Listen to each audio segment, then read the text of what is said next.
Ladies and gentlemen, welcome to the Tradesman Experience. This is the podcast built by tradesmen for tradesmen.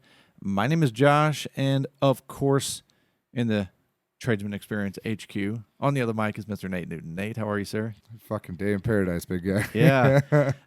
If you would look to your left, this is going to be our first podcast on YouTube.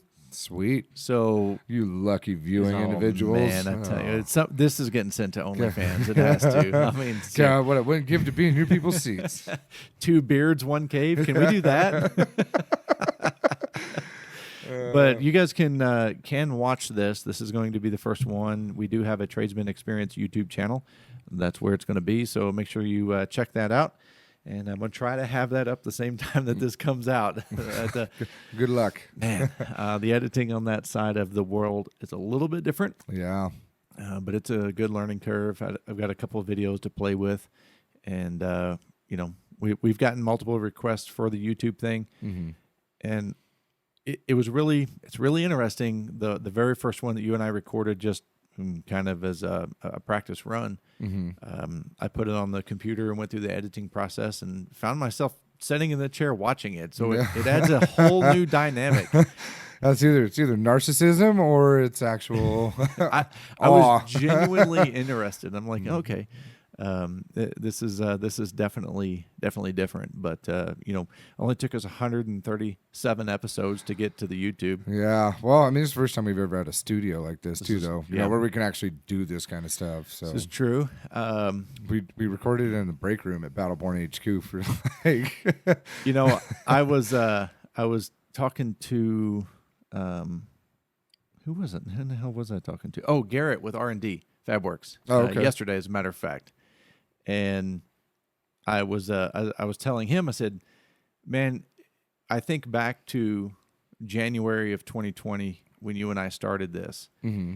And you want to talk about ballers on a budget. I had two microphones, the same recorder. This Zoom H6 is an amazing piece of machinery. But I was sitting at that desk, and I had one of those tripod mic stands, and you were sitting in that chair, but it was in the spare bedroom of our townhouse up in Reno. I had to hold my mic. You had to hold the mic, and you had to hold it still, or you could hear it. Yeah. So, rustling in my beard. And then back then, I would edit the entire episode because there was dead airspace, and then moving the microphone because we'd be talking, and then you'd like give me this look, and then you'd adjust in the chair, and then get repositioned again, and we'd cut all that out. I can get a little animated, Sometimes. So getting to graduate into this, from the spare bedroom to, we did quite a few virtually for a while. Yeah. And then Battleborn HQ, and then to here. We're finally in a good position to put ourselves on YouTube. And behind the wall here, I'm in communication with DJ. We're going to get a big Tradesman Experience logo. Yeah, we did the framework for it the other day. Okay, yeah. Nice. It's fucking halfway down, rolling. Bud. Yeah, it's rolling. Yeah. See, goddamn, you guys. You know what? I had an idea, and you guys just took it and ran with it. Make it work. Make it work. So that I don't know. It's kind of interesting. I'm excited about it, though. I think it's going to open us up to a whole new audience. I'm hoping. Get us some exposure and hopefully connect with some people. We are working on scheduling some interviews coming up. Yep. We've got 2 or 3 people in our sites right now that we're working to schedule out. I'm reaching out to people. You're reaching out to people. Couple repeats, which is always fun. Yeah. It's always fun. I think the only repeat we've had is Lance. And he's been on here twice. Oh, yeah. Liggett? Yeah. Thigh Huggers. Liggett? Yeah. Liggett, yeah. Thigh Huggers. So he's been on here twice. Maybe our only repeat. So anyway, kind of exciting. And which is why I had you a glass with a ice ball in it when you showed up. Yeah. Seems fancier. It's been a rough week. Been a rough week too. So. Well, I think if someone were to get on YouTube and didn't see us with a glass of whiskey, they'd be like, that's not them. Yeah, no. Wrong guys. Yeah. Well, imposters. Cheers. On Sunday mornings, I have a routine where I go to the the cafe in Carson City. Yeah, where we've discussed that I'll stab you if you ever call me to show up. That place. Yes. Yeah. Is it Reds? It is. Okay. Yeah, it's Reds, and I'm as boring as an 80-year-old man. I get the same breakfast every time I go, and I was sitting there. I always sit at the counter. I don't like sitting at the tables. I sit at the counter, at the bar stools there, and eat. You don't feel like you're hunched over your food doing that though? I sat at those bar stools one time, and I felt like I was like fucking prison inmate, fucking shoveling food in my face. I was like hunched over on it. No, No? reminds me of growing up. It's a little taste of home there. Stab your brother to protect your food. Yeah, you had to eat fast growing up. When Sarge remarried, she had 2 kids. Sarge had us. So there were 6 of us in that household. Jesus. And so you had to eat fast if you wanted seconds. and you had, every last one of you motherfuckers can definitely eat seconds. That's for sure. it's definitely bred into us. Yeah. For survival.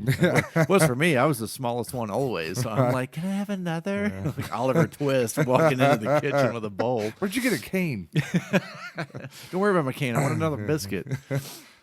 I'm watching the people in the cafe work, and I had this thought, and that thought was, I wonder if those people think that they have dead-end jobs. Mm-hmm. And I really kind of started mulling that over in my mind. I don't see them as dead-end jobs. Right. Because the hospitality market, the food service industry, I'm not cut out for it. You come from it. Yeah, I did really well in it. Yeah. Yeah. And so I'm just observing, watching how they communicate and their systems and work, just me being me. Mm-hmm. But that thought kept kind of rolling around in my mind. And so, normally as you and I come up with ideas, I said, hey, I want to talk about the idea of a dead-end job. Mm-hmm. Because so often the trades are portrayed to be dead-end jobs as well. Really? Oh, is that a thing? Yeah, yeah. Oh, wow. I know me growing up, the perception of the trades and working in the trades, it was like, it's kind of a dead-end job until you can find a real job, kind of thing, or get an education. Wow. Okay. And I don't know. I didn't know that was like a general consensus of the trades, It's what I was kind of exposed to growing up. So. Yeah, like you could be we were up in Canada working with the Boilermakers Union up there. There was an old boy that was a 14th year apprentice. 5th year senior. Yeah. 14th year apprentice. The dude was just just an unfortunate bastard, right? Mm-hmm. Right. Dude just couldn't get his shit straight to save his own life. But like shit like that, yeah, I can see that. Like that's dead end, right? Right. But dude, there's so much opportunity in the trades. Completely agree. Yeah. The you mentioning that guy reminds me. Matt and I worked in a construction company years ago, and we had a guy on our crew. We called him Captain Ron. Captain Ron was not cut out from for the movie, right? Yeah, except he didn't have an eye patch. But he was not cut out to be on a job site. Some people just they can't get off the ground. They can't walk across anything but flat ground. Right. And he was one of these guys. But it was interesting. This guy had spent 24 years as a maintenance guy in a factory, but like a very skilled maintenance individual in a factory. And then when the factory sold, like a lot of large corporations do, they started taking away benefits and changing retirement plans and for everybody except for the white collar folk. Right. Yeah. So he ended up leaving, but he said that they had a guy there, one of the maintenance guys, and the maintenance guys rode the big tricycles with baskets and pulled carts and shit because the plant that he worked at was like 36 acres. Damn. And you're gonna love it when they go from square feet to acres. Like, right. Damn. Yeah, it's like a 36 acre plant. And was this Boeing or some shit or what? It was a tire company, and for some reason General. Oh, okay. General Tire. I would imagine they would have a large facility. They're a large facility. Actually, TJ worked there for a while. Oh, no shit. Yep, he left General Tire and came to work at the. Got tired of walking that lot or what? Well, he would. It was from where he would park to his station. It was like a mile. Damn. mile walk. But he was also, unless you had over 20 years seniority there, you were working weekends. Oh. You were working Friday, Saturday, Sunday, Monday, or Thursday through Sunday. That plant worked 7 days a week, 3 shifts or 2 shifts, because they worked a lot of 10 and 12s.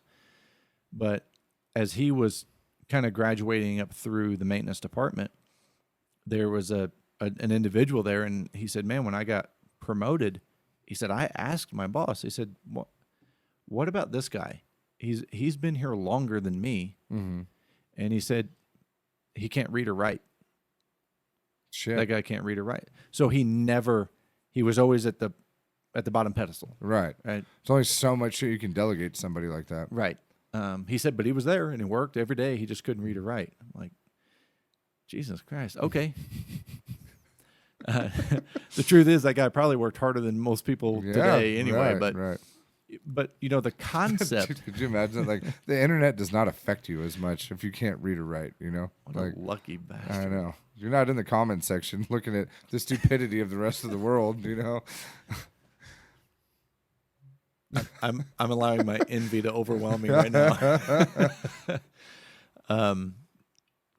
But the concept of a dead end job, and I don't know, it really struck me, and I started trying to figure out like what jobs actually classify as a dead end job. I mean, there's like starter positions, where it's like if you're working in fast food. Mm-hmm.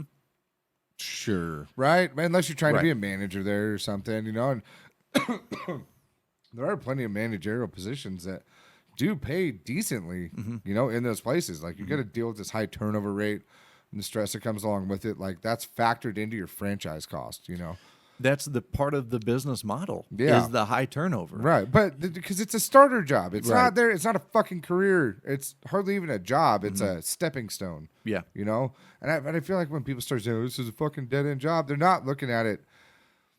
They're not looking at the potential that's involved there. They're looking at the immediate, what's there right now. They're not trying to be innovative whatsoever. Right. They're like, do you know how many stupid ass positions I hear about sometimes? Like, I heard I was talking to somebody that was, they were talking about, there was a compassion officer who was working in the medical industry. Oh God, I want to be that. Yeah. It's like, dude, is this nepotism? Is it like somebody's fucking kid needed a spot and they're like, you're the compassion officer now? But then they were, they told me about what the situation looked like. And it was like, it was a company trying to appreciate the people that don't get seen but really run all the shit, like the higher end managers that are, kind of overlooked but eat all the shit along the way. So that compassion officer was there to be like, hey, we appreciate the fuck out of what you do. Do you guys need anything from us? Do you need any sort of counseling or, do you need support here, support there? And the position sounded like complete bullshit right out of the gates, but then it was like, oh, well, maybe that is okay, not for the medical industry, right? Yeah. No, I think it would be great in the blue collar. Oh my God, we chew that motherfucker up and spit him out so goddamn fast. I don't need your pity, you motherfucker. Dude, when I talk to people about what I do, that that I meet somewhere or just end up in a conversation, and the comment always gets brought up. It's like, if you took an HR manager out of a corporate or white collar position and put them in a blue collar, they would kill themselves. Or everybody else. Or everyone else. Yeah, it'd be one of those mass shooting type things, because it's they're different people. Completely different people. Yeah. And and it's interesting because you and I don't mean different as in better or worse. It's just different. You have to program people. Yeah. Like the type of person that it would take to be, what'd you call it, compassionate? Compassion officer. A compassion officer, in a medical industry. That's like finding a unicorn. Right. Yeah. But those people get yelled at, berated by people that are having the worst days of their life, And that's probably part of their job, is to encourage people to yell at them. Yeah, right. And so they don't take it out on the patient. They don't stab a patient. Yeah. So, there's definitely different ways of going about it. But, there's, I guess the point I'm trying to get at is that most people, when they sit in what's quote unquote a dead end job, it's because they're not thinking outside of the box. It's not what can I do more. It's that, they're not allowing me to do more.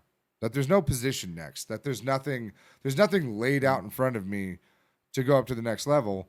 Well, create the next fucking level. Right. Like there's always a way. I've never found an opportunity or a situation where I couldn't breed opportunity into the situation, you know. Where I'm from, you know, small town USA, there were a lot of people that I knew in their 20s and 30s that would work both McDonald's and Walmart. And both is, you know, especially Walmart. Walmart is very interesting. The biggest problem with Walmart are the fucking customers. There was a fucking Instagram page for a long time called The People of Walmart. Good and it was Lord. just people would send in just the shit that Walmart employees have to deal with, you know. The town that we lived in before moving here, the last couple of years I avoided that Walmart at all cost. The people that worked there were just the sweetest people. The fucking people that shopped there. I mean, I was amazed every time I went in there. Absolutely amazed that they have made it this far in life. That they're still alive. It's the kind of people that you see them, they're out in public in their pajamas. And you're like, well, did you forget to do something? Or like put clothes on before you came out here? I mean, you know? People at Walmart's a real thing. But there's like not enough electric scooters to house. Yeah, like, especially just get rid of all the push carts and just go straight electric. Especially in the Midwest. Yeah. Especially in the Midwest. But, you know, there were a lot of people that would work both jobs, and they would work both jobs but never promote in either job. And so they became dead-end jobs. They limited themselves. Yeah. And, you know, and it's some of that is circumstantial. And what I mean by that is, like, you know, we grew up, most of the families and stuff where I'm from were middle class, lower middle class and under. I mean, I knew kids in high school that had to work to help pay the bills at home, like support their family, and so their little brothers and sisters could eat. Right. You know, and that's circumstantial. If you're 30 and you're flipping burgers and you're stocking shelves at Walmart and you're working 20 hours a day, 5-6 days a week, what opportunity are you creating for yourself? It's you've put yourself in a dead end position. Right. Well, and it's then it's like it's hard to like bastardize that, you know, because like most of these people don't know any better. You know, they've never been gifted with the shit that like you and I talk about, where it's like, dude, eat the shit sandwich up front, you know, and invest in yourself a little bit. Quit the other job. Do whatever you can to live off the one job, right? And invest in yourself to actually do something great, like learn a skill or something like that. There's a lot of hopelessness that exists in this country, you know, and you can't blame a lot of people for it because they just don't know any better. You're right. You're absolutely right. And as you're saying that, I'm trying to think, if I were to define what a dead end job is, then it would be something that requires minimal to no skill set with minimal to no advancement. Yep. But I mean, and I said this before when you first brought up the thing, I think there's more dead end people than there are dead end jobs. Yeah. So let's talk about that. You know, people that maybe they have the awareness, but they're waiting for someone to give it to him. They don't have the drive. They don't have the discipline. They're not going out to get it. They're not going out to get it. They're not developing the opportunity. They're waiting for that opportunity to tell them, hey, come up, come up to here. But ambition's one of those things you can't instill in people either. Like, dude, here's the thing. You fucking wipe out everybody's money today. Wipe it all out. Clean slate. Everybody gets $100,000. The moment that $100,000 hits, you have a higher class of people and a lower class of people. Because they will all make different decisions with what they have, with the information they have, and what their mental capacity is. So it's not like if you just even out the playing field that things are going to change for everybody. Because unfortunately, there are stupid people in this world. They do exist. Very unfortunate. It is. Yeah, it's unfortunate, you know. But they don't have the mental capacity to. But how do we define stupid? right? The difference in ignorant and stupidity. Being ignorant deliberately. Yes, being ignorant on purpose. Ignorant is simply having a lack of knowledge. Stupidity is being ignorant on purpose. You wipe out everybody's money, give everybody $100,000. You'll see every last pair of Jordans that have ever been made fly into every fucking trailer park and fucking inner city area that exists. You'll see a bunch of fucking Audis running around for a month. You know, like just people will make stupid fucking decisions, you know, right? Like they will do that. And this is regardless of race, creed, any of that kind of shit. Like there's, like, it's just, this is the problem is that most people look at the issues in this country as being racist, you know, gender, sexual preference, all that kind of shit. But what it really comes down to is classism. And classism is created by the classes themselves. They do this on their own. You know, they don't require much encouragement to make stupid fucking decisions. I'm laughing because some jackass going to be like, listen to these two white guys talk about inequality and random like this. Well, no, but talk about inequality and income. Go to any fucking trailer park in Mississippi and look at all the kids that are addicted to fucking pills and the kids that are addicted to meth the moment they're born. Just because there isn't a high density of it doesn't mean it. They're spread out in all these trailer parks all over the place. Like, it's an issue. Like, so poverty is poverty, right? So how do you improve, increase, or change the mental capacity for people to have the awareness where they don't have to be dead-end people and fill dead-end jobs? Because the problem is that when we approached this problem originally, we went straight to social programming, right? That we went to fucking whatever we call it, welfare, food stamps, all this kind of shit where it was just like throw money at it. That's it. Just throw money at it. And what does that change? It changes nothing. And everybody stopped trying because they're like, oh, well, there's this program that's going to help these poor people out down the street. You know, as to where neighbors used to help each other out, that the poor were mixed in with the rest of society. And now we consolidate them into these different areas. That's like, oh, here's the trailer park, here's the Section 8 housing, here's all this fucking, we segregated them all, right? Instead of being the dude down the street that most of the neighbors be like, hey, you guys need something to eat? You know, like, are you in a hard spot? You know, and then they'd have conversations and try and build each other out of this shit. And now it's all systematized into this. The U.S. government is terrible at building any sort of a fucking system. So that's where the problem lies. Right. But it is an issue. Right. Nonetheless, that we look at the way we've handled it, it does nothing for anybody. And that we have to take a little bit of ownership on it. That when we see somebody struggling, we got to step up to the plate. This isn't about, oh, we're going to vote for programs that are going to go fucking change all this shit for people. Because it fucking won't. It won't.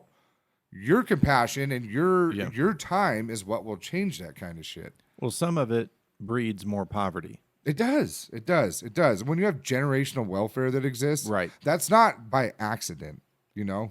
Like, Benjamin Franklin did it the best. He said, you can't legislate poverty away. You have to make poverty uncomfortable, right?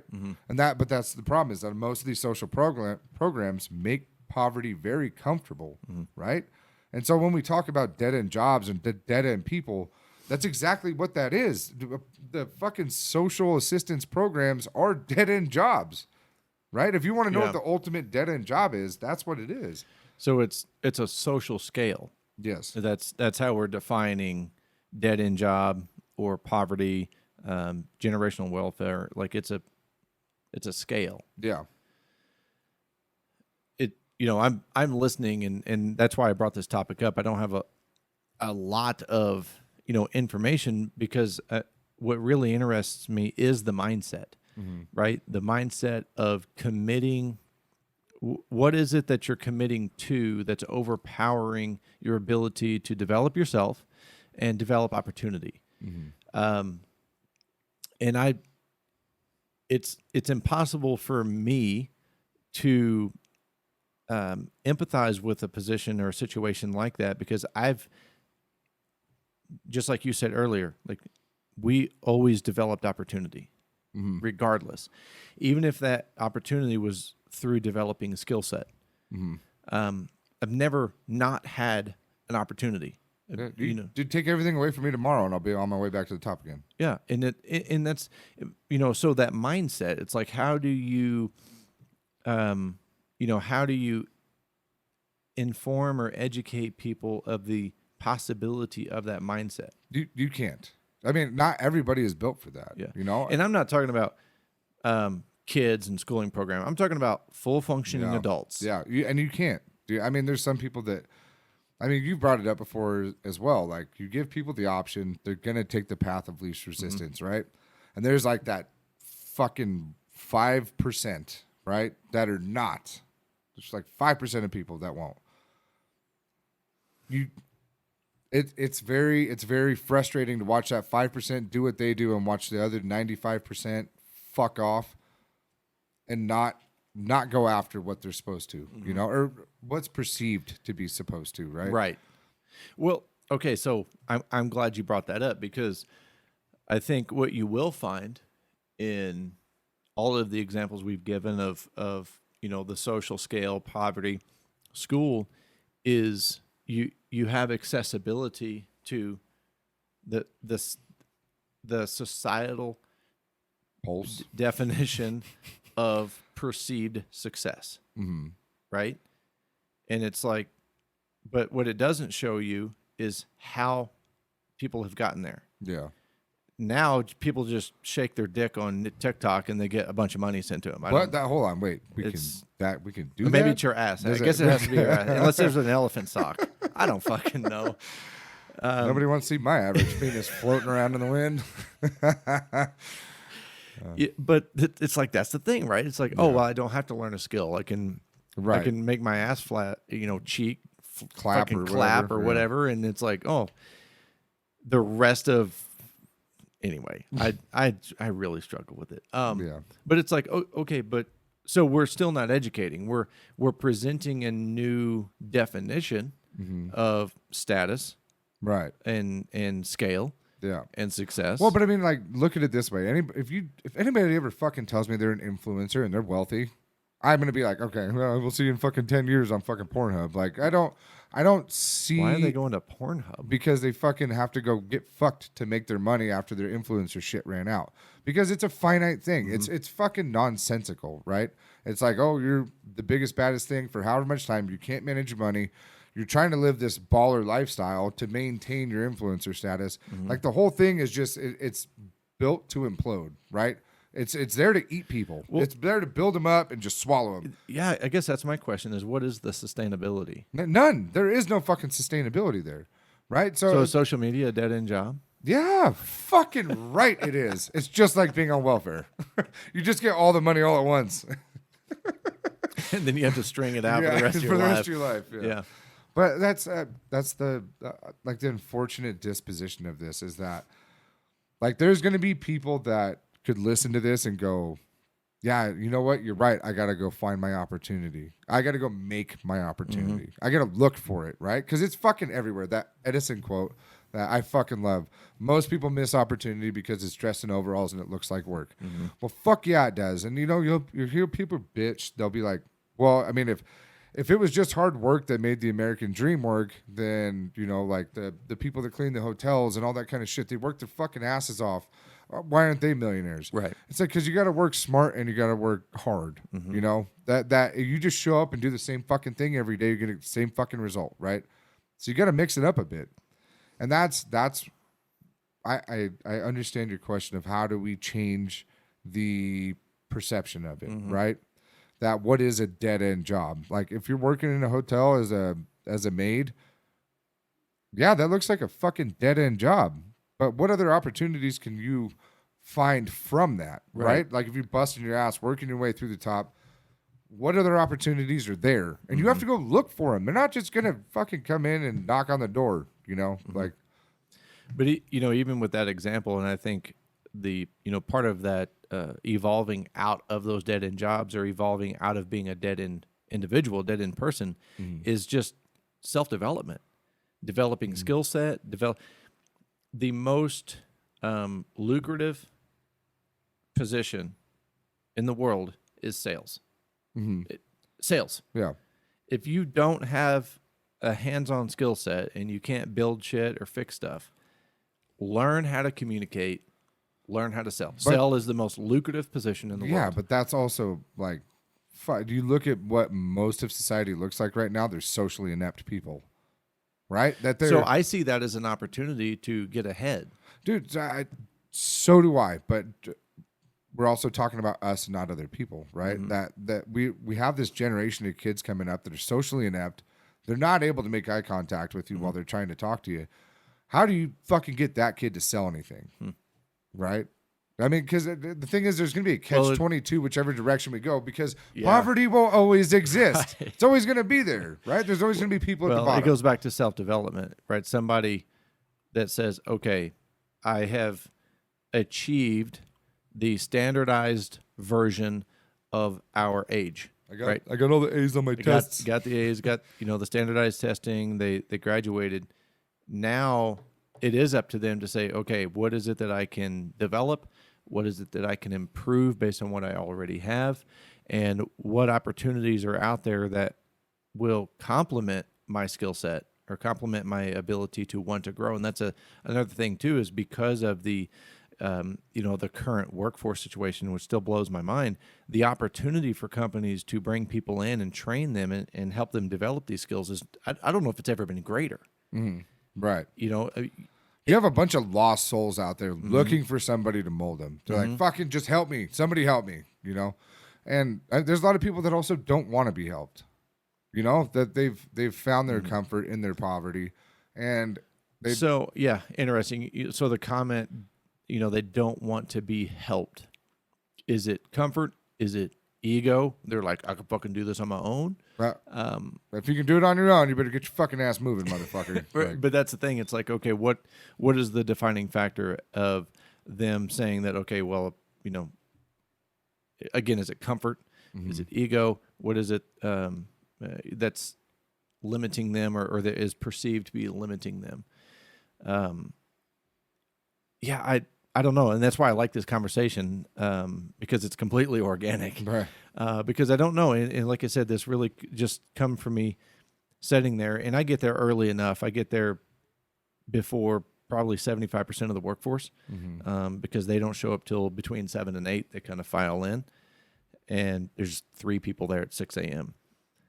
And you watch these people and they show up, and there was this one gal I saw, she's, sitting out in her vehicle for 10 minutes. I don't know what she was doing. Maybe on social media, maybe talking on the phone. But I was also like, is she contemplating? Is she perceiving this as a dead end job? She's not aware of it. Or she's not aware of what she's doing in that moment, right? And then you see her come in and put her apron on and get to work. And it's like, again, the perception is, does she perceive that as a dead end job? And is it means to an end? And as I was watching, and some people, they just have bad days, but some people, man, you can see it on their face, right? They wear it on their face, and you just tell that they're just struggling, to get by.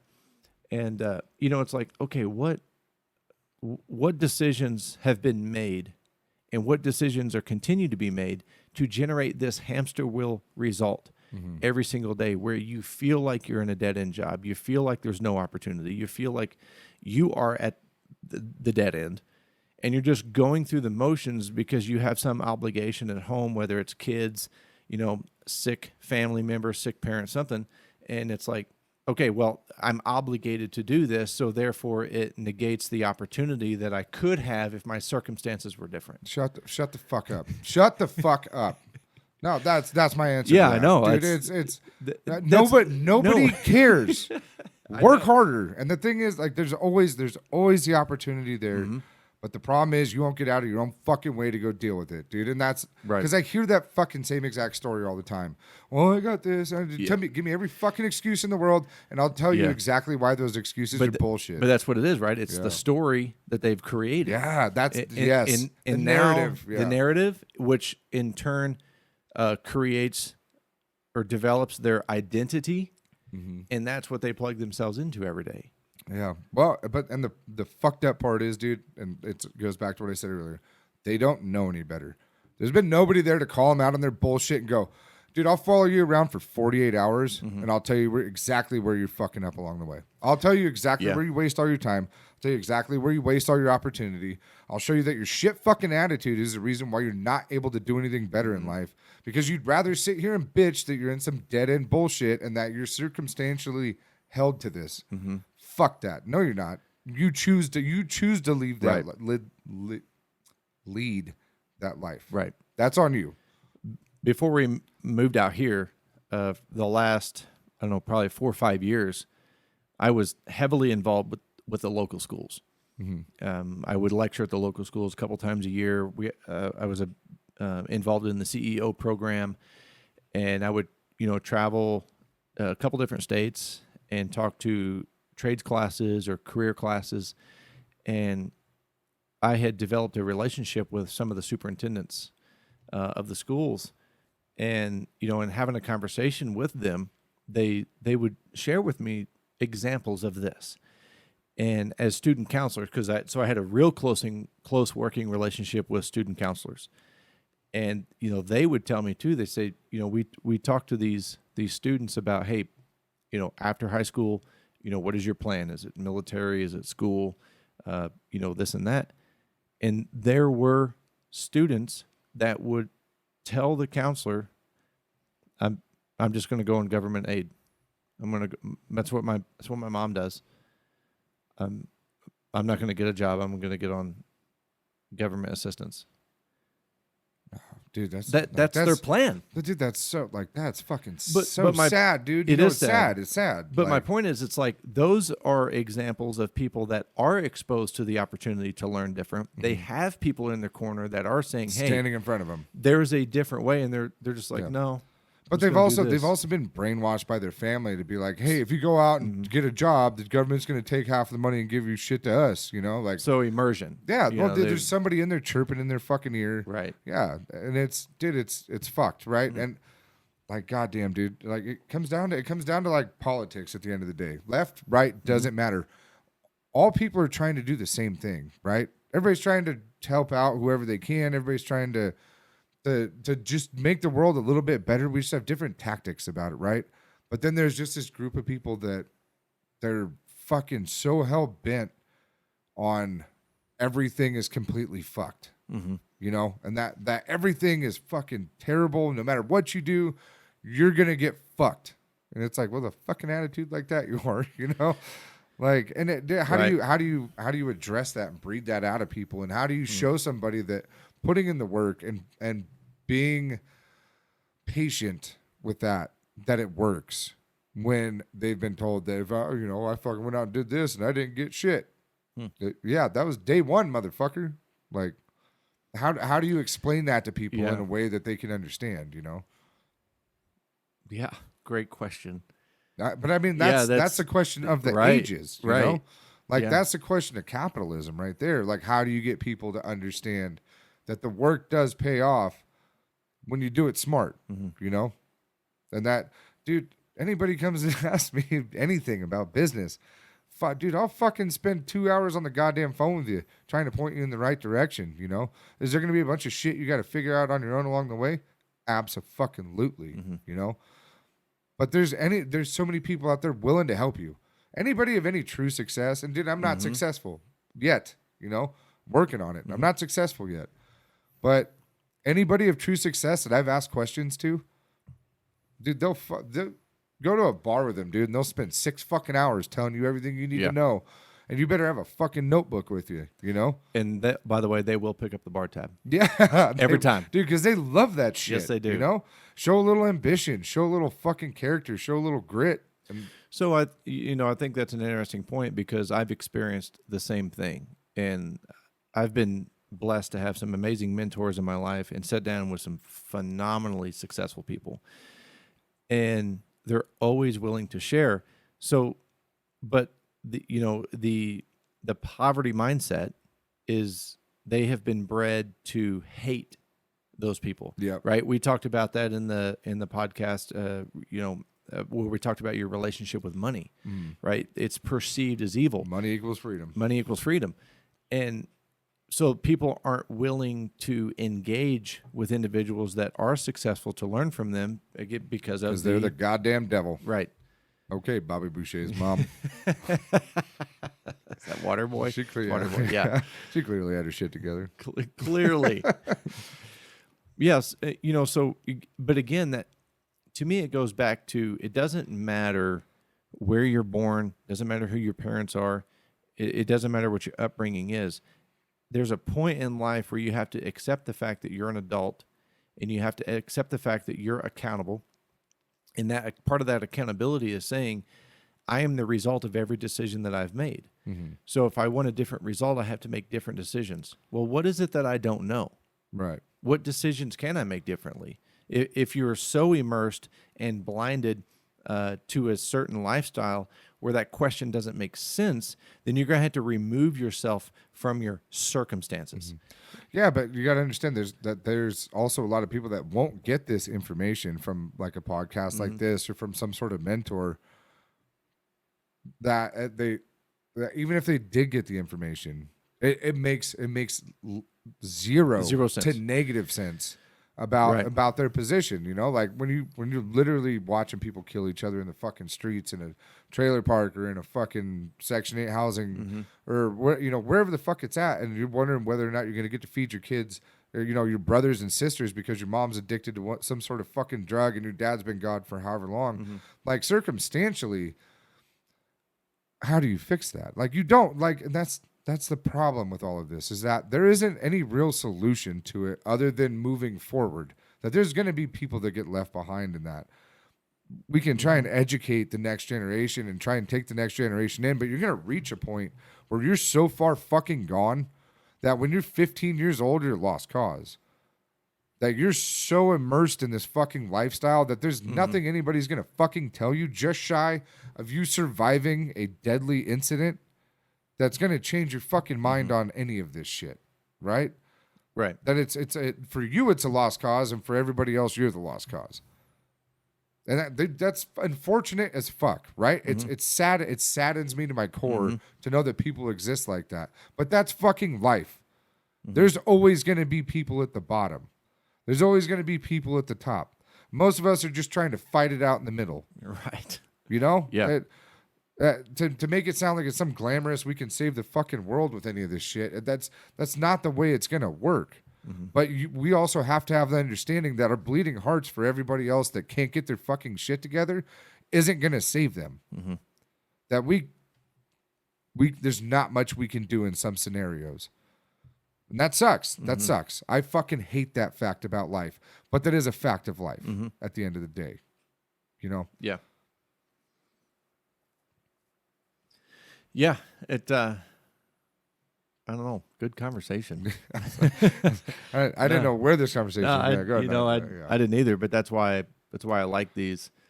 We haven't had a conversation like this in a while, and it's good. And that's why I said it's like, I was just sitting there having breakfast, and I'm like, man, I wonder what their perception is. We went from that to wherever this ended up. But I think that you got to talk it out. Yeah. But I think it's all connected. Yeah. It's all related. And, today, the amount of opportunity that is available for people to develop themselves and to develop a skill set and to become successful in whatever their definition of success is, man, I don't know that it's ever been greater. Dude, so then if you can get it and comprehend it, you should mm-hmm. probably take it and fucking run with it and not end up on that other end of the spectrum, Mm-hmm. Like, yeah, you have all the opportunity in the world here. You can bitch and complain and say that it's not there. If you've listened to this fucking podcast and you're like, oh, man, they might be right. No, then you probably should get up and fucking do something, mm-hmm. right? Yeah. Like, there's a way out. There's a way out. Don't end up on the other end of the spectrum, mm-hmm. And that's what's genuinely kind of uplifting about the whole situation, is that there is hope. Just got to fucking do the goddamn work, right? Yeah, there is hope in that. And again, that hope is in the form of tremendous opportunity right now. And people have to get over the concept of hard work. Like, they can't be scared of hard work. I don't know when that became a disease, that people are trying to ignore. But, getting over the idea of of hard work. I saw something on social media. I force myself to go on there sometimes, and it was one of those. So this is how ignorant I am. I don't know how this shit works, but it was like they had a video of this guy talking, and then right after the video had a guy was talking to himself about the video. Mm-hmm. Okay, so the first video was a road construction guy working on a weekend, and he was like, "Hey man, $42 an hour," and he goes, "I'm the only one here. I can't find anybody to work." And immediately following that was this young gentleman immediately starts in. He's like, "Yeah, you can't find anybody to fucking work." He's like, "I used to work in the trades." He said, 12 hours a day, fucking 6 days a week. He's like, an hour drive there, an hour drive back. He's like, "I don't have no fucking life." Mm-hmm. He's like, $42 an hour he goes, it doesn't fucking matter when you don't have a life. And I'm like, well, that's how everyone perceives the fucking trades. Yeah. It's like, oh, you got to work 12 hours a day and you got to work 6 days a week and you got to do. Now you got to pay your dues. Right. And like this kid was probably in his fucking 20s. Shut the fuck up and pay your dues. Yeah. You should be out there every fucking Saturday and you should be grinding it out because you need to elevate yourself and your skill set. This is the cost of not going to college and supposedly getting this fucking cushy white collar job. Yeah, those motherfuckers went to school, and now they're all eating shit on their fucking student debts, right? Mm-hmm. You had to go out and work a fucking Saturday. Shut the fuck up. Right. Like, I don't want to hear that bitching about that shit, Yeah. Dude, and you got paid the whole time? Which was an overtime rate? It was 42. So 42. So what's your overtime rate on that? Fucking 60-something? 28. 68? Oh, no, the overtime rate was like $42 an hour. So it was the overtime was $42. $28 an hour or so job. Okay. But, but still, it was like, But I saw that video, of course, immediately. I'm like, fuck this kid. But that's the perception. No, that's the mentality right? of the generation that's coming up, and it's the problem is that there's so much money to be made inside of the fucking metaverse, right? Inside of the but inside of the content creation, inside of the I'm gonna buy shit from Alibaba and sell it on Amazon. And meanwhile, all these fucking dipshits are all scrambling after this easy access money that they think is there. Dude, by the time those little trade secrets get out, you motherfuckers try and start slinging shit from one website to the next. Right. You're out of the market, dude. Nobody's gonna pay for that shit. If I gotta go pay $180, $250, $300 for a Ring camera, when you bought it off Alibaba for fucking $100, and then you're hustling on the other one, fuck you. I'm not dumb enough to buy that. Which most consumers are not dumb enough to do that. Well, I don't know about most because there's a lot that just click, just place orders. Yeah. So then we run this economy off of fucking slave labor because the people that are putting those things together, they don't fucking live here. You know that we're just living off of slave labor, and you guys are just clicking away all this shit. Well, man, I hope that works when your fucking plumbing goes out. I hope that happens when your electricity goes out. I hope that happens when your city needs new buildings because you're so fucking overpopulated that there's nowhere to live anymore. Because that's the future you're heading towards. If you want to get your fucking ass up and go to work, that's what you're going to be looking at. Be like, man, I've been waiting for a plumber for 8 weeks. Yeah, you probably got another 8 weeks to go, don't you? Yeah. Because you got 3 in a metropolitan area. Dude, the property that I managed, the homeowners wanted a shed. Clearly, I can build a shed. I'm building you guys one right now. The old saw house. Yeah, but the time that I have allocated to that property, I couldn't effectively build a shed. You just can't work on it one day a week and get it done. Right. And do the other the other responsibilities that I have. So, went through whatever Home Depot or whatever they offer and sell and bought it. And then that was in May, probably. May or June, it had to be May. When we placed the order, and I just got a delivery date last week for September 26th. Jesus. And shit ain't sitting on the shelves anymore because of this. That's the thing. That nothing's readily available. Yeah.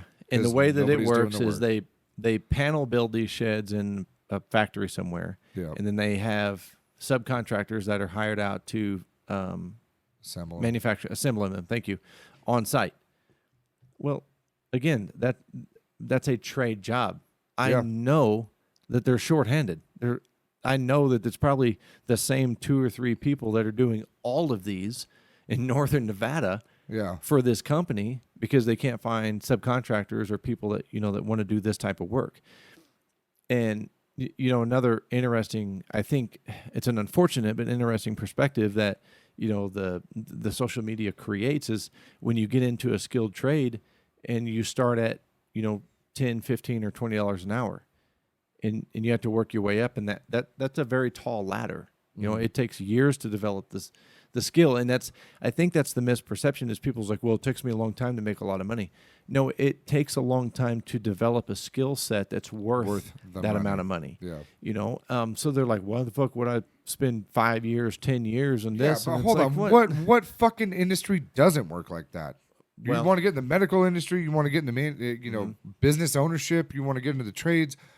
Anywhere that's going to pay you decently, you think you're going to fucking step in and know how to rodeo right off the bat? Are there some whiz kids that step in and they can nail it? So sure, yeah, but so that's what social media highlights, right? Right, are the exceptions. Yeah, the people that build something, develop something, create something, and then boom, they're multimillionaires.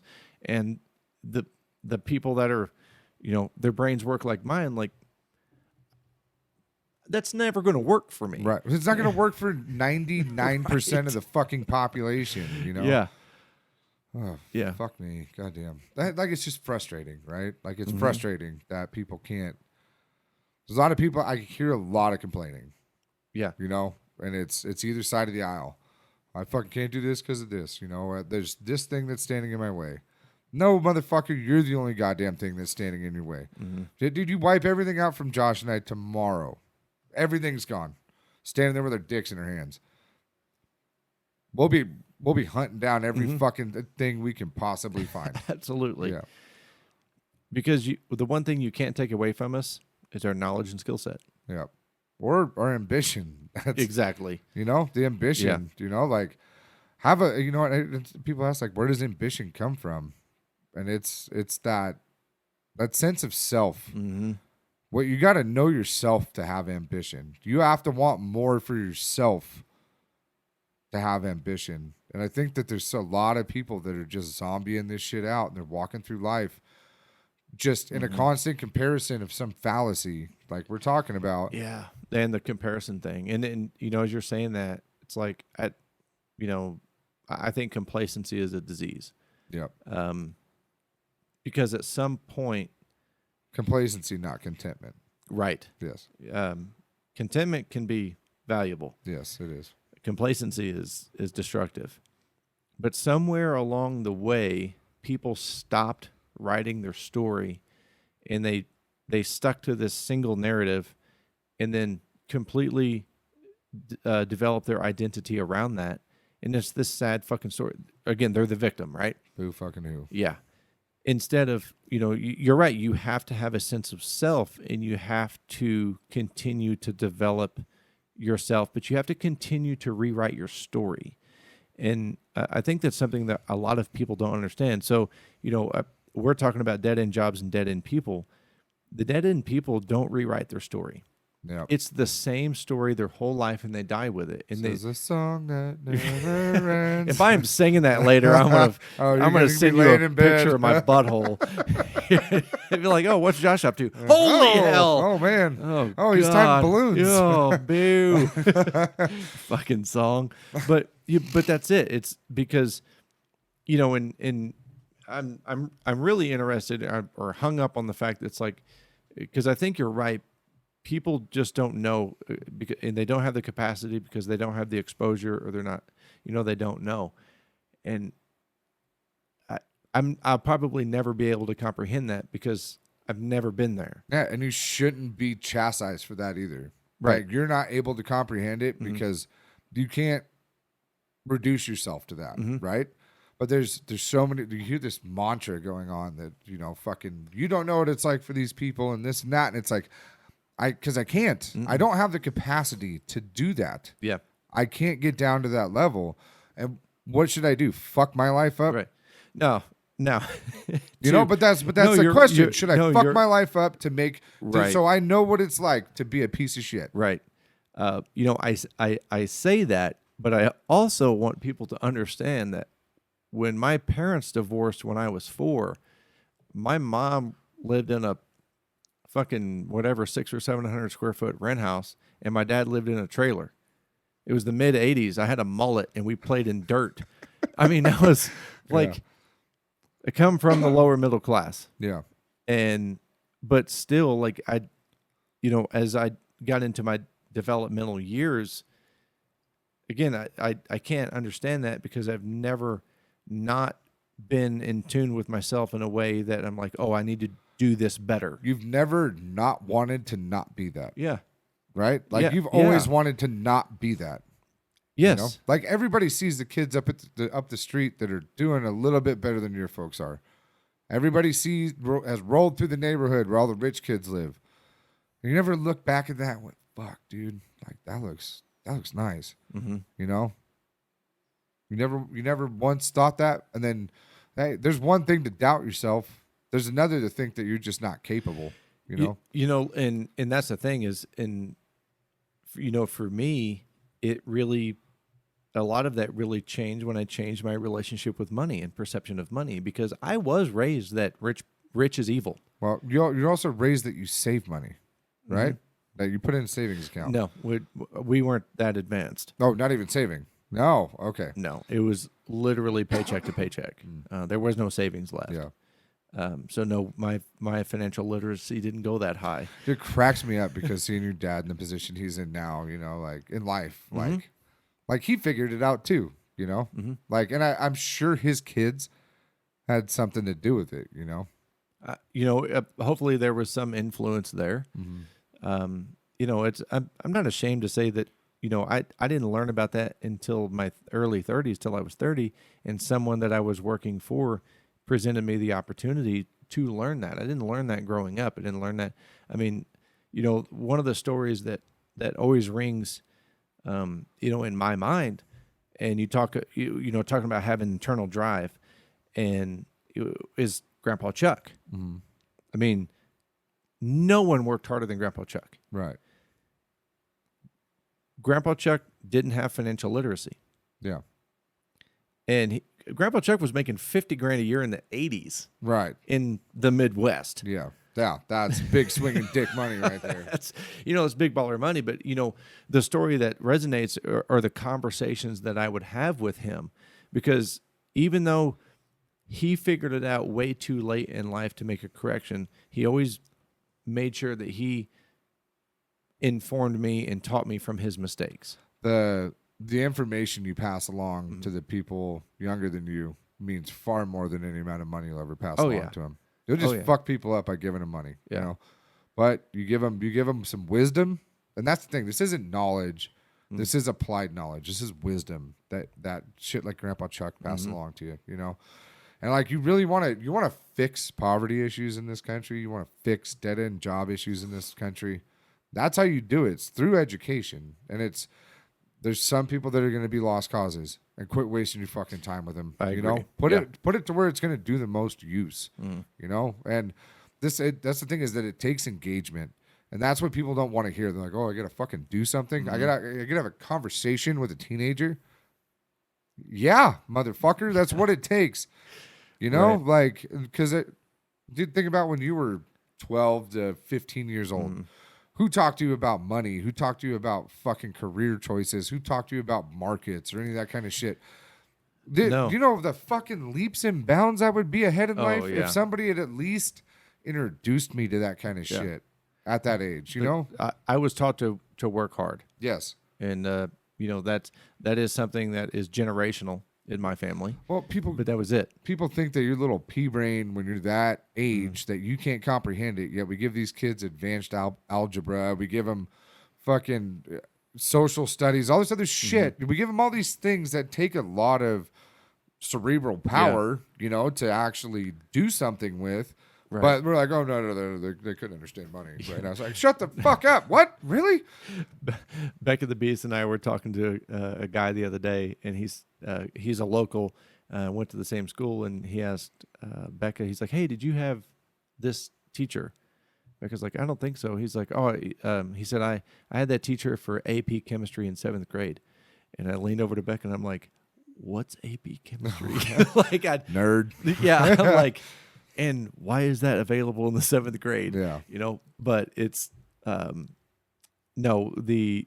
I like how this dude's still walking around. Oh, that's my AP chemistry teacher. I haven't seen you in 15 years, but. This guy's actually a really good guy. He was just trying to make a connection with Becca in school and teachers, but it's but no, I wasn't taught that. I wasn't taught financial literacy, and well, because our parents weren't financially literate. No, the school wasn't going to teach it. No, no, not at all. They want dumb, broke workers. That's what they want. Mm-hmm. That's what the entire school system was developed for. Factory workers. Workers. And nothing has changed since then. No. We want to fix a lot of the problems, fix your educational system. Get the kids to think. Don't teach them what to think, teach them how to think. How to think. Yeah. That's the thing. Everybody should go to TED Talk and type in Ken Robinson and watch all of his videos. I think he has 3. But he talks about that, and he articulates it in a way that's far superior to what you or I could do. Right. It's brilliant videos, but he talks about that. It's like, the standardized testing school system that we have is to create standardized people. Mm-hmm. And then, but what's interesting is look at how the standardized testing in the school system operates. It celebrates perfection. Mm-hmm. Bastardizes. And it bastardizes anything less, mm-hmm. right? There's this gray area in between. Ooh, B+. Right. Yeah. But you don't get, B+ gets no recognition, mm-hmm. and they don't get anything. Yeah, no matter how hard that kid had to work for that B+. Right.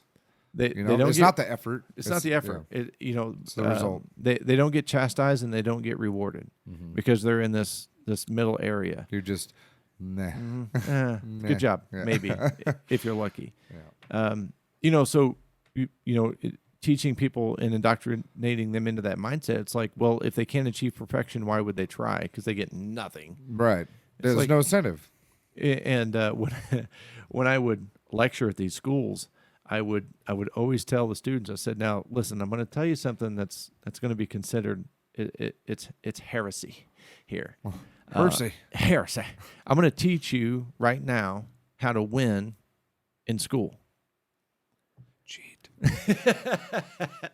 I said the winning in the standardized testing system is a 3-step process. You have to read or absorb the information. You have to remember the information, and you have to regurgitate the information. That's it. Only got to hold it long enough to that test on Friday. That's it. Yep. And that's the simplicity of it. Yep. But that's not teaching people. That's not teaching people how to learn. It's indoctrinating people. That's it. Yeah. Yep. And, I think it brilliantly aligns with creating dead-end people. Yeah. It's like, no, you only have to think this much within this box. Yeah, but I got the A. I got create an A. this result, and this is considered winning. Nobody cares. No one cares. No one does. You don't even really care. No, exactly. Yeah. It's like you're just playing the game, right? Trying to do whatever. You're like, yeah, blackjack, awesome. Yeah, but anyway, I would like to point out before we close here that I am wearing my Broke Till Friday shirt. There you go. I am wearing my Battleborn Welding on our first official YouTube. Shout out to Cam. Broke Till Friday. Got him on the mic stand here. I've been to your shop 3 times, and I keep forgetting my new mic boom stand. Is there one there? Hunter fucked it up, made it for me. Oh, all right. And Matt asked me, he said, do you want me to fix it? Oh, that was a boom stand. Yeah, that's for here. Oh, that's replacing here. this. I thought it was to hang that fucking sign on the wall. No. It's replacing this. Because when DJ was in here, this wasn't long enough for his mic boom. and it was like stretched straight out. Yeah. So I designed a steel mic boom, and nice. So I said, no, I want to leave it because I want to laugh at it every time I see it. I don't want rework on a mic boom stand. So I've got to get that painted and get that in here. But one of us is going to reach out to Cam. And I'd like to have a conversation with him about this. I'd like to talk to him about Broke Till Friday and see what branding looks like. Yep. And, Yep. I've got some ideas that I'd like to talk to him about. And I'd love to have him back on. Yeah. Same here. So anything else, brother? Dude, in closing, just go out and do something for somebody, Like, if somebody's... That's why I fucking hate charity. Charity is like this fucking... Who's she? Huh? Stripper on Thursday night with a big old C-section scar. Yeah. Wait, what? I said too fast. But this is why I hate charity, because this is the problem, is that people get to throw money at shit. They don't have to put any work into it. They just get to throw money at it and feel better about themselves. Mm-hmm. If you really want to start changing what dead-end jobs, dead-end people, and poverty look like, go fucking help somebody. Just find one person. They don't have to be a fucking bum. They don't have to be in a gutter in a big city. It can be the dude down the street that you can tell he's fucking barely making it by. Mm. And help him. Don't give money to him. Show him how to fucking do better. Show him how to be better. Because people don't want to live like that, you know? So if there's anything in closing, it's just put a little fucking effort in, Mm-hmm. The only thing I will add to that is at all times in your life, you should have a mentor and you should be mentoring. You don't have to achieve perfection and successful at a high rate before you can mentor someone. You just got to be a half a step ahead, and you can add value to those people, and you can offer something to them to help them learn. So you should always have a mentor, and you should always be mentoring. Yep. You can find Nate on Instagram at Nate Newton 87. I am on Instagram at The Tradesman Experience. The podcast is on the YouTube channel at The Tradesman Experience. Emails thetradesmanexperience@gmail.com, and the website is thetradesmanexperience.com. Thank you so much for spending this time with us. Get out there, get shit done. Be proud to be a tradesman. See ya.